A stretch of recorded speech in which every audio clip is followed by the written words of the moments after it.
Happy birthday dear ghost. RG Kar ఆసుపత్రి మాజీ principal CM మమత లేఖ తాజాగా వెలుగులోకి. కోల్కతా ట్రైనీ వైద్యురాలి హత్యోదంతం వెలుగు చూసిన ఆర్జీకర్ ఆసుపత్రి మాజీ ప్రిన్సిపల్ డాక్టర్ సందీప్ ఘోష్కు బెంగాల్ సీఎం మమతా బెనర్జీ పుట్టినరోజు శుభాకాంక్షలు. ఈ విధంగా ఉన్నందువల్లనే సీఎమే మనకు తోడుగా ఉంది, అందువల్లనే ఈ విధంగా పాపాలు చేస్తాము అటని రెచ్చిపోయి పాపాలు చేసిన ఉదంతాలు ఈ విధంగా ఉంది.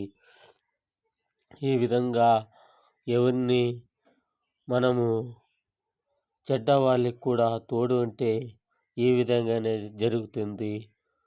ముఖ మీదటన నేను తోడు ఉంటాను అని చెప్పితే రెచ్చిపోయి